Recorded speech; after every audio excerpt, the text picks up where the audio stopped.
ઓળખો મારા ખેતરમાંથી હું માંડવી ઉપાડવો પણ હવે 2 સોટા ઉપાડે એમાં તારું શું વયું ગયું? 2 સોટા ને વાંધો નહીં, જો હું ઉપાડવા જાઉં. એ થોડા ક્યાં જાઓ?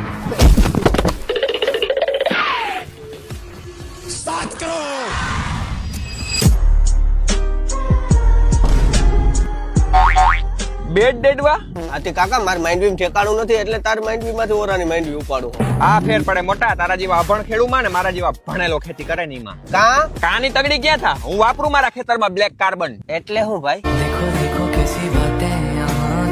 હાલ છાંયે બેઠા હું તને કહું. જો એ બ્લેક કાર્બન શું કામ કરે ને ઈ કહું તને. આપણા પાકમાં કોઈ પણ ખાતર નાખીએ ને ઈ ખાતર ને પાક ડાયરેક્ટ લઈ ના હગે. ઈ ખાતર ને પાક સુધી પહોંચાડવાનું કામ સૂક્ષ્મજીવ કરે અને ઈ સૂક્ષ્મજીવ નો ખોરાક એટલે બ્લેક કાર્બન. આ પણ ક્યાં ક્યાં પાકમાં નાખી હગાય? અરે બધા પાકમાં હાલે. એમ જો ખેડૂ બ્લેક કાર્બન હે ને ઈ મોટા છાણિયા ખાતર જેવું કામકાજ કરે, એટલે કે તમારે રાસાયણિક ખાતરનો ઉપયોગ ઓછો કરવો પડે. આ બ્લેક કાર્બન હે ને ઈ આપણા પાકના પાડોની સંખ્યા વધારે, એટલે આપણા પાકનો ગ્રોથ વધારે થાય. જો તમારે મગાવવું હોય તો તમારા એરિયાના નજીકના કૃષિ ઇન્ડિયાના ઓથોરાઇઝ્ડ ડીલર પાસેથી મળી જાય. બાકી તો સ્ક્રીન ઉપર આપેલા નંબર ઉપર સંપર્ક કરી લેજો ને.